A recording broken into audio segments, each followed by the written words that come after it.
오늘 여러분과 함께 할 책은 물러서지 않는 마음이라는 제목의 책입니다. 이 책의 뒷면에 이 책을 소개한 짧은 문구가 있는데요. 잠깐 소개를 해보자면 어쩌면 살면서 흔들리지 않는다는 것은 이루기 어려운 바람, 과한 욕심일지도 모른다. 우리는 자주 상황에 따라 선택을 망설이고 관계에 대해 고민하며 추스른 마음이 무너지곤 한다. 그렇다면 어떻게 해야 할까? 여기 온 생애를 바쳐 삶의 질문과 답에 대해 치열하게 고민한 26명의 철학자가 있다. 물론 그들이라고 해서 완벽했던 것은 아니다. 그들도 우리처럼 실수하고 후회하고 아파했다. 그럼에도 꼭 필요한 순간 물러서지 않는 마음을 가지고 있었다. 이것이 바로 내 삶이 흔들릴 때마다 그들의 철학에 귀 기울여야 하는 이유이다. 삶이 통째로 바뀌는 경험 혹은 조금 더 나은 변화를 맞이할 시간이 지금 바로 시작될 것이다. 이 책은 깊은 내용을 다루는 철학책은 아닙니다. 그렇다고 해서 가볍게 읽을 에세이도 아니죠. 막연히 철학하면 어렵다라고 느끼는 우리들에게 조금은 쉽게 다가갈 수 있게 해주는 책입니다. 예전에 학교에서 미래 자유론을 공부한 적이 있었는데 참 좋은 말들이고 좋은 책인 건 알겠는데 너무 어렵다라고 느꼈었거든요. 그런데 이 책에서 보니까 정리가 참 잘 되어 있더라고요.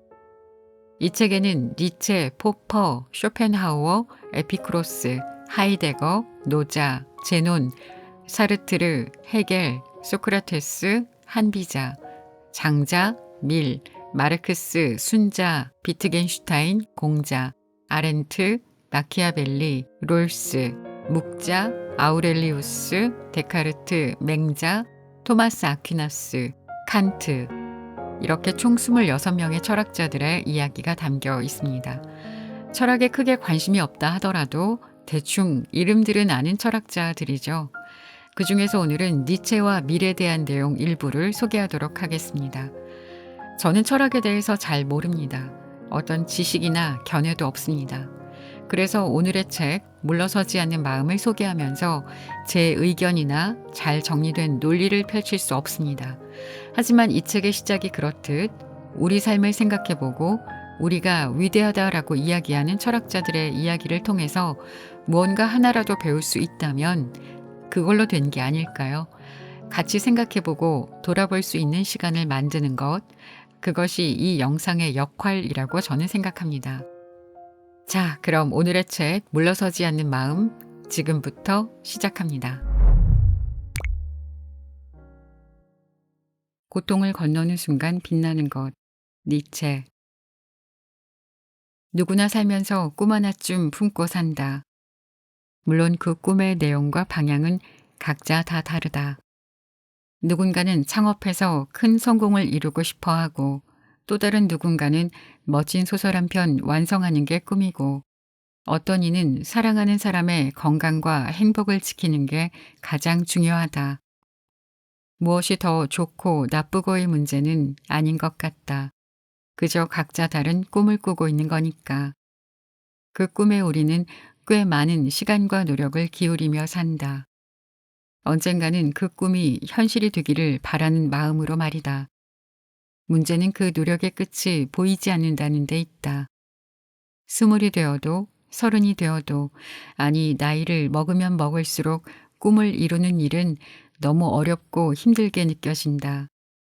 희망 회로부터 돌리며 시작한 창업은 회로가 까맣게 타버렸는지 늘 해결해야 할 일투성이이고 큰 기대 안에 라고 말하지만 결과 발표일만 되면 마음 졸이게 만드는 공모전도 늘 탈락 소식뿐이다. 안정과 행복만 향해 갈 줄 알았던 연애와 결혼 생활도 늘 폭풍처럼 요동치고 선의와 호의는 늘 둘리가 되어 내게 돌아온다. 아니, 내가 대체 뭘 그렇게 잘못한 거지? 불안과 고통, 혼란을 거치며 우리는 자신에게 묻게 된다. 굳이 이런 어려움을 견뎌가며 꿈꿀 필요가 있느냐고 말이다. 편한 삶, 안정이 보장된 생활로 돌아가면 안 되느냐고 말이다. 대체 우리는 어떻게 살아야 하는 걸까? 천재, 교수가 되다. 꿈에 대해 말하기 전 이 사람의 삶부터 살펴보자. 우리에게 꽤 익숙한 이름의 철학자 프리드리히 니체는 1844년 독일 웨켄에서 목사의 아들로 태어났다.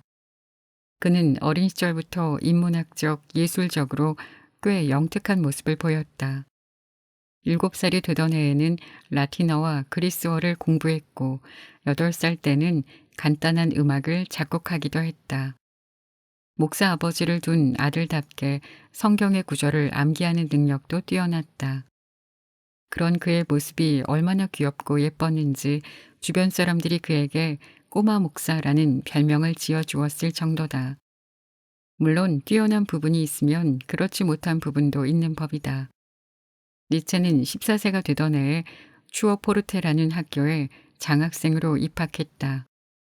많은 철학자들과 달리 그는 수학을 잘하지 못하는 편이었다. 자존심이 너무 강해서 자신을 믿고 따르는 소수의 친구들 외에는 그리 좋은 관계를 유지하지 못한 것도 그의 결함이라면 결함이었다. 1864년부터 니체는 본대학에 입학해 신학과 고전문헌학, 예술사를 공부했다. 그리고 다음 해에는 라이프치히 대학으로 학적을 옮겼다. 그는 이곳에서 고전문헌학에 깊이 천착하는 한편 쇼펜하우어의 사상을 접하게 되었다. 그는 세상이 합리적이지 않으며 맹목적인 의지가 삶을 지배한다는 쇼펜하우어의 입장에 깊은 감화를 받았다.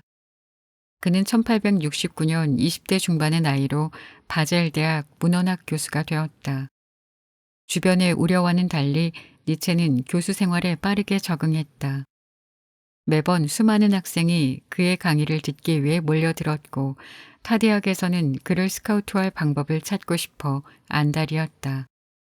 누가 보아도 부러워할 만한 장밋빛 미래가 펼쳐져 있었던 것이다. 인간은 안정이 아닌 힘을 원한다. 니체의 생애를 마저 살펴보기 전 앞선 질문에 대한 대답부터 살펴보자. 우리 삶은 도대체 왜 이렇게 힘든 걸까? 적당한 인생을 살면 안 되는 걸까? 여기에 대한 니체의 대답은 우리가 원하는 것이 아니라는 것이다. 그가 생각하기에 인간에게는 자신의 생명력이 고양되는 감정을 느끼고 싶은 욕망이 있다. 비록 그 삶이 짧고 험난하더라도 말이다. 안락과 연명만 바라며 살아가는 것은 결코 인간이 원하는 방향이 아니다. 자신의 힘을 키우고 이를 통해 위대한 무언가를 성취하며 자신이 고양됨을 느끼는 것. 그것이 바로 인간 누구나 가지는 충동이자 본질적인 욕망이라는 이야기다.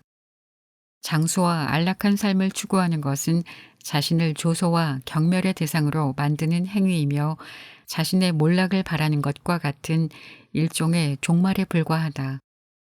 안락한 생존과 쾌락 가득한 삶만 추구하는 유형의 인간을 니체는 말세인이라고 불렀다. 이들은 자그마한 불편만 겪어도 짜증을 내며 세상의 아름다움과 풍요로움을 보지 못한 채 살아간다.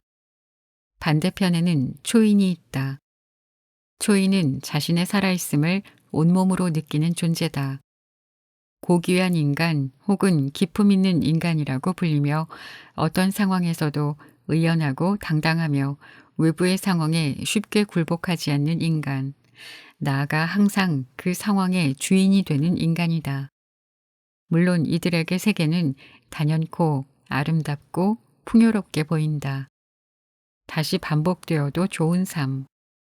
그렇다면 초인처럼 사는 삶, 다시 말해 아름답고 풍요로운 삶을 살기 위해서는 어떤 자세가 필요할까?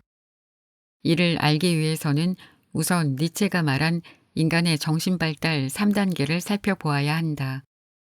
니체는 인간의 정신은 낙타의 정신에서 사자의 정신으로, 사자의 정신에서 아이의 정신으로 발전한다 라고 말한다.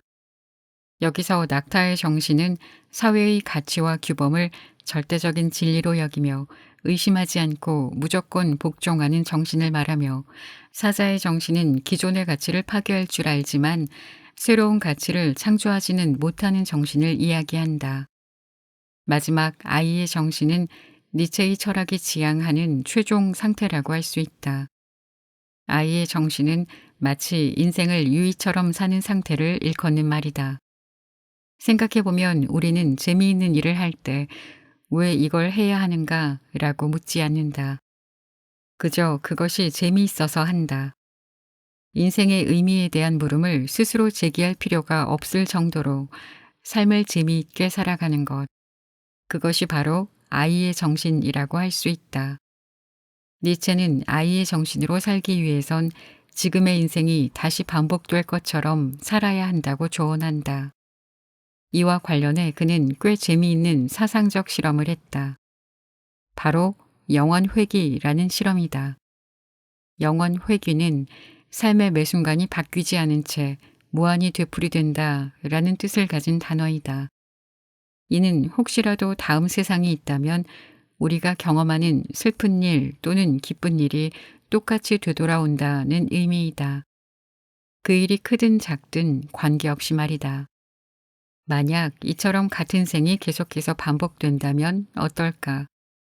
아마 대부분 지겹다라거나 그런 일은 제발 없었으면 좋겠다 라고 대답하지 않을까 싶다. 하지만 초인과 같은 삶을 사는 사람이라면 다를지도 모른다. 물론 초인의 삶을 사는 사람 또한 매 순간 어려움을 마주치며 살아갈 것이다. 하지만 그럼에도 그는 다시 한번 이 삶을 살아가고 싶다라는 대답을 할 가능성이 높다. 자신의 삶을 긍정하기 때문이다. 강한 정신력을 바탕으로 매 순간 충만한 기쁨을 느끼며 살아가는 것. 그것이 바로 니체가 말하는 초인의 삶이자 아이의 정신으로 사는 자세라고 할 수 있다. 내 삶의 주인이 되어라. 초인의 삶, 아이의 정신으로 사는 사람은 자기 자신이 되어서 살아간다. 돌이켜보면 우리는 늘 획일적인 인간으로 자라고 성장하길 강요받으면서 살아왔다. 어린 시절에는 온종일 학교와 집에서 공부를 잘해야 한다 라는 이야기를 듣고 자랐으며 사회에 진출한 뒤부터는 더 높은 성과를 내야 한다 라는 압박감에 짓눌리며 살아왔다. 이런 길들이기는 수많은 부작용을 낳았다. 수많은 사람이 삶의 즐거움과는 멀어진 채 청소년기를 보냈고 성인이 된 뒤에도 타인의 기대를 만족시키지 못했다는 죄책감에 시달리며 수많은 시간을 허비했다. 자기 삶을 찾지 못한 채 평생을 노예처럼 살아온 거다. 니체는 이러한 문제를 해결할 방법은 스스로 삶의 주인이 되는 것뿐이라고 말한다. 자신의 적성과 성격, 환경을 세심하게 고려하는 것은 물론 더욱 긍정적인 방향으로 나아갈 수 있도록 노력해야 한다는 거다. 이를 위해서 가장 중요한 것은 남의 눈치를 보지 않고 살아가는 주체성을 지니는 것이다. 남의 시선과 평가에 신경 쓰지 않고 자신이 옳다고 생각하는 길을 선택하고 끝끝내 나아가는 것. 그것만이 이 세계의 아름다움을 확인하고 삶의 즐거움을 알아낼 수 있는 길이라는 얘기다. 니체는 말한다. 인간에게 지성과 삶은 무거운 것이다. 그러나 가벼워져서 새가 되려고 하는 자는 자기 자신을 사랑해야 한다. 초인의 삶을 사는 사람은 자기 자신으로 살아가는 동시에 자기 자신을 극복하며 살아가는 존재이다. 우리 중 일부는 사회가 요구하는 모습에 맞춰서 살아가는 자신이 진정한 나라고 착각하며 살아간다. 하지만 진정한 의미의 자기 자신이 되기 위해서는 이런 거짓된 나부터 극복해야 한다. 여기서 자기 자신이 된다는 것은 타고난 적성과 성격, 환경을 넘어 자신만의 삶의 기준을 갖게 되는 것이라고 할 수 있다. 이러한 사람은 자신의 장점은 물론 단점조차 강점으로 승화시켜 나가는 사람이다. 천재 무너지다. 누군가는 니체의 이야기를 들으며 이렇게 생각할지도 모른다. 그건 성공을 거둔 사람들의 결과론적인 이야기에 불과하다고. 아마 니체 또한 마찬가지였을 거라고 말이다. 만약 그런 생각을 했다면 니체의 삶에 관해 못다한 이야기를 조금 더 살펴보자. 승승장구하던 니체의 삶은 하루아침에 무너져 버렸다. 그 누구의 잘못도 아닌 자기 자신의 선택 때문이었다. 발단은 1872년 그의 대표작인 비극의 탄생을 출간한 데 있었다. 책이 세상에 나온 직후부터 니체의 기대와는 다른 반응이 쏟아졌다. 그도 그럴 것이 이 책에는 기존의 서양 주류 철학이 강조해온 이성과 절제, 중용 같은 가치들을 거부하고 생성과 소멸, 파괴, 창조를 있는 그대로 받아들여야 한다는 주장이 담겨 있었기 때문이다. 동료 문헌학자들은 니체를 공개적으로 비판했고 얼마 뒤 그는 고전 문헌학계에서 사실상 추방되었다. 건강도 급속히 나빠지기 시작했다. 1870년 보불 전쟁에 위생병으로 참전했다가 걸린 이질과 디프테리아가 그 시작이었다. 두통과 경련이 끊임없이 이어졌고 시력도 크게 떨어져 버렸다. 결국 그는 35세에 교수직을 그만두게 된다. 그럼에도 니체는 자신의 철학을 포기하지 않았다. 1881년에는 영원 회귀의 구상이 담긴 아침놀이 출간되었으며 1882년에는 즐거운 학문, 1885년에는 힘의 의지와 대표작 차라투스트라는 이렇게 말했다가 완성되었다. 이어 1886년과 1887년에는 또 다른 대표작인 선악의 저편과 도덕의 계보가 세상의 빛을 보게 된다. 하지만 1889년이 되어 니체의 건강은 완전히 무너져 버렸다.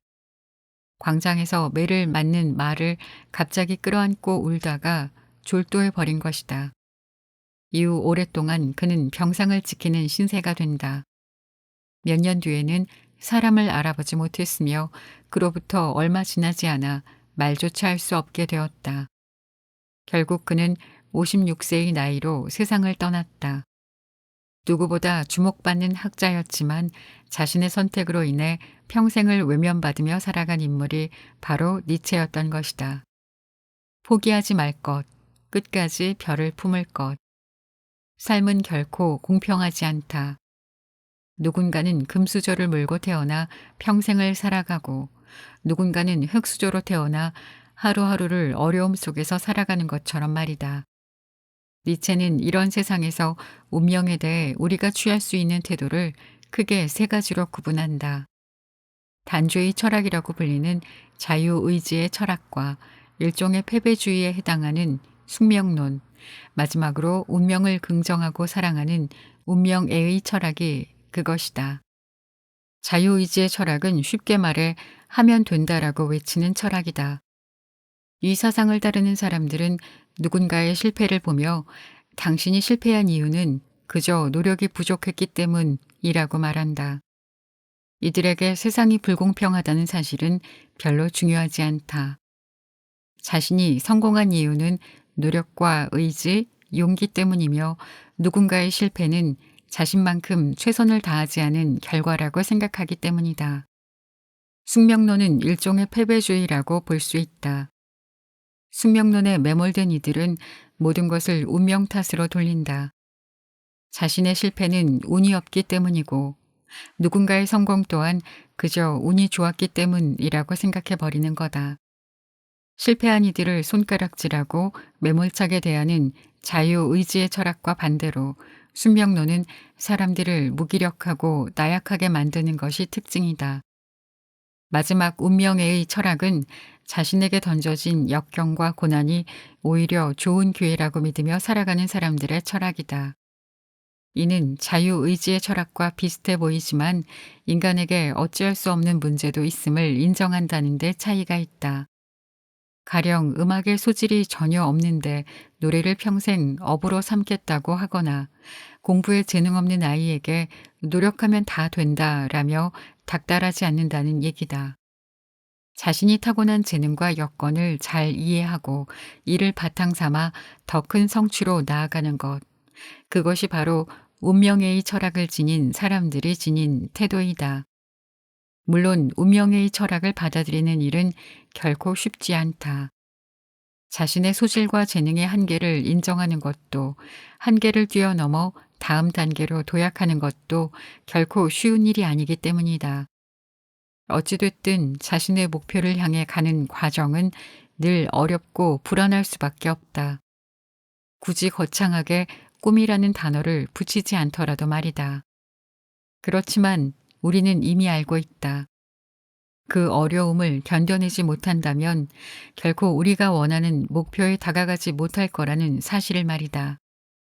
분명 아픈 속 달래가며 한 발 물러서야 할 순간도 포기하고 싶은 순간도 있을 거다.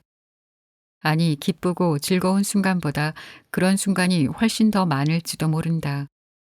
하지만 고통과 노력, 그 둘 모두를 품은 시간이 쌓여 다시 한 발, 두 발 앞으로 나아가게 해주리라는 데는 의심의 여지가 없다. 만약 당신이 여느 때처럼 고통의 순간을 건너는 중이라면, 그리고 포기하고 싶은 충동에 다시 한번 사로잡혀 있다면 니체의 말을 기억하자. 춤추는 별을 낳으려면 마음속에 혼돈을 품고 있어야 한다. 당신은 지금 별을 품고 사는 중이다. 그 무엇과도 바꿀 수 없을 만큼 반짝이는 별을 말이다. 침묵을 깨고 목소리를 내야 하는 이유. 밀. 자유는 누구에게나 보장되어야 한다. 밀은 사회가 개인을 상대로 정당하게 행사할 수 있는 권력의 성질과 그 한계를 살펴보려고 한 철학자였다. 그는 이러한 문제가 자신의 시대에는 아직 큰 관심거리가 되지 못하지만 과학기술과 문명이 발전하고 인간의 삶이 진보를 거듭할수록 중요한 문제로 부각될 것으로 예측했다. 우선 밀은 자유와 권력의 다툼이 역사가 시작된 까마득한 옛날부터 이어져 왔다고 이야기한다.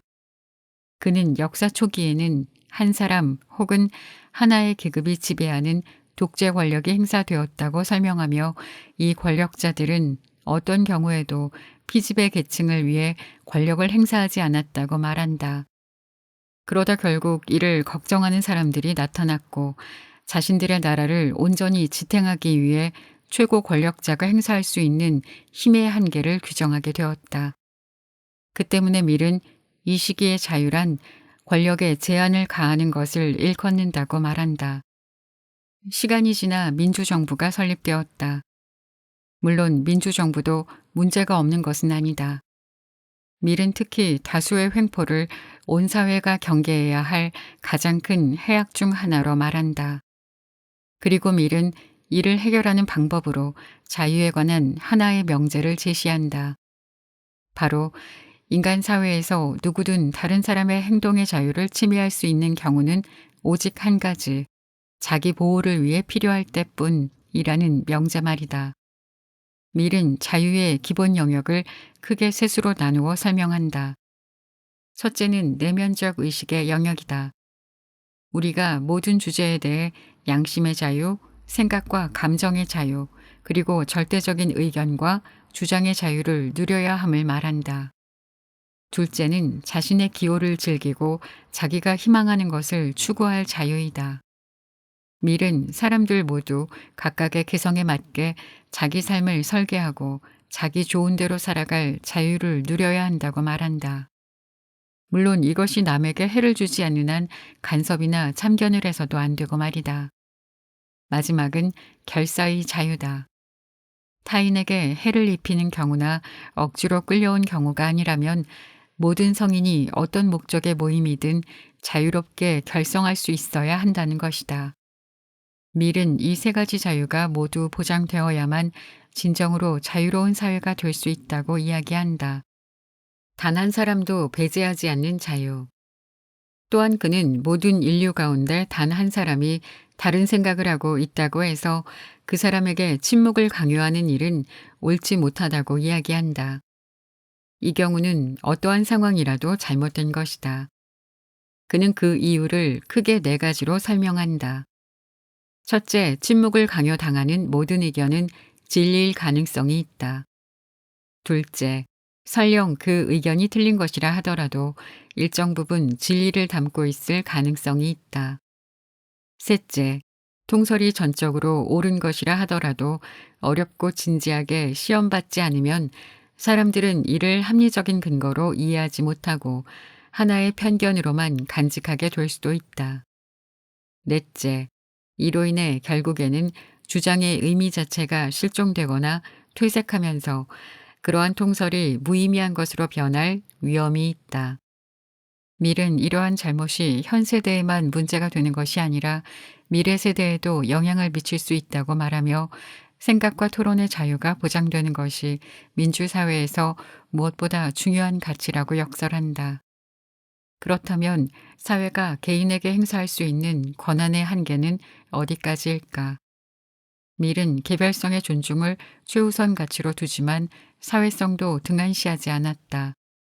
그는 사회에서 보호받는 사람이라면 누구든 자신이 혜택을 받은 만큼 사회에 갚아야 하며 사회 속에서 사는 한 다른 사람들과 공존하기 위해 일정한 규칙을 준수하는 것이 불가피하다고 주장했다. 또한 다른 사람의 이익을 침해해서는 안 되며 사회를 방어하거나 사회 구성원이 괴롭힘을 당하지 않도록 하는 데 필요한 노동과 희생 중에서 자신의 몫을 감당해야 한다고 말한다. 자유에 대한 우려에 대하여 미래 주장을 듣노라면 문득 이런 생각이 떠오르기도 할 것 같다. 만약 그 의견이 들을 가치도 없고 행동할 자유가 주어져서도 안 되는 것이라면 어쩌지? 하는 생각 말이다. 이 생각은 꽤 합당한 우려 또는 걱정처럼 보인다. 발언권을 부여받은 한 명이 나쁜 생각을 가진 사람이라 자칫 잘못되어 수많은 사람이 희생당할 수도 있다는 생각. 잘못된 주장을 펼치는 단체가 사회 혹은 특정 분야의 진보를 심각하게 늦출 수도 있다는 생각이 완전히 틀린 것은 아니기 때문이다. 그렇지만 미리 그런 이야기를 하고자 한 것은 아니었던 듯 싶다. 그는 이런 걱정과 우려보다는 인간의 가능성을 끝없이 신뢰하는 일에 온 힘을 쏟았다. 잘못된 주장을 하는 사람이라 하더라도 끊임없는 대화와 토론을 통해 설득할 수 있다고 믿었으며 오히려 그들의 말과 주장 속에서 다수가 보지 못한 통찰을 찾을 수도 있다고 생각했던 거다. 그는 말한다. 각각 진리의 어느 부분을 반영한 다양한 의견들이 제시되고 격렬하게 충돌하는 것은 해로운 것이 아니다. 도리어 진리의 절반을 담고 있는 어떤 의견들이 쥐도 새도 모르게 억압되고 있는 것이야말로 우리가 진정으로 두려워해야 할 가공할 해악이다. 사람들이 듣기 싫어도 찬반 양론을 모두 들을 수밖에 없는 곳에는 언제나 희망이 있다. 그럼에도 자유는 필요하다. 물론 현실은 미래 생각만큼 아름답기만 하지 않았다. 미리 세상을 떠난 뒤에도 끊임없이 독재자가 출현했고 수많은 다수는 늘 힘없는 소수를 밀어내고 배척했다. 소수는 다수가 된 순간 자신들의 지난날을 잊어버렸고 애써 쟁취한 자신의 지위를 유지하기 위해 수단과 방법을 가리지 않았다. 그럼에도 우리는 안다. 개인이 성장하고 사회의 건전성이 유지되며 인류가 진보하기 위해선 누구에게나 반드시 자유가 필요하다는 사실을 말이다. 기존의 통념과 다른 진리를 발견한 과학자가 처벌과 손가락질을 감수하지 않아도 자신의 발견을 말할 수 있다면 주류의 삶을 사는 지도자들이 소수의 입장을 두루 살피고 그들을 위한 정책을 내놓을 수 있었다면 세상은 얼마나 더 많이 더 빨리 바뀔 수 있었겠는가. 재미있게 들으셨나요? 철학이라고 해서 막 거창하고 어렵고 심오하고 그런 내용들일 거라고 생각할 수 있지만 잘 따져보면 그렇게 어렵지 않게 우리와 같은 인생을 살다간 철학자들의 이야기들을 풀어낸 책이었습니다. 물론 철학에 관심이 깊으신 분들이 보기에는 만족스럽지 못할 수 있을지도 모르겠지만 보통의 우리가 가벼운 마음으로 철학을 마주하기에는 딱 좋은 책이란 생각이 듭니다. 특히나 늘 이름만 알아왔던 26명의 유명한 철학자들에 대해서 손톱만큼은 알게 된 것 같아서 이제 어디 가서 누가 이야기를 하더라도 한 번쯤 아는 척 해볼 수 있을 것 같기도 하고요. 우리가 몸이 아파서 병원에 진료를 받으러 가면 대부분 비슷한 이야기를 듣게 됩니다. 밥 잘 챙겨 먹고 잘 자고 스트레스 많이 받지 말고 적당히 운동을 해야 건강할 수 있다고요. 그걸 우리가 몰라서 아픈 건 아니죠. 아이들도 다 아는 이야기입니다. 다만 실천하기가 어려울 뿐이죠. 철학도 마찬가지가 아닐까요? 저 세상에 어려운 이야기여서라기보다 알지만 그렇게 살기 어려워서 실천하기 어려워서 나와 먼 이야기라고 느끼는 것은 아닐까요? 무엇보다 이 책을 통해서 제가 느낀 점은 철학자들이 나보다 나은 이유는 그냥 주어진 대로 꾸역꾸역 살아내는 나와는 달리 그들은 왜? 라는 질문을 끊임없이 던지고 그 답을 찾으려고 노력하는 사람이었다는 겁니다. 내가 왜 그래야 하는지, 내가 왜 그러면 안 되는지를 깊이 깨닫는다면, 진심으로 느낀다면 버거운 삶이라고만 느끼는 우리 인생이 조금은 그럴듯하게 다가오지 않을까요?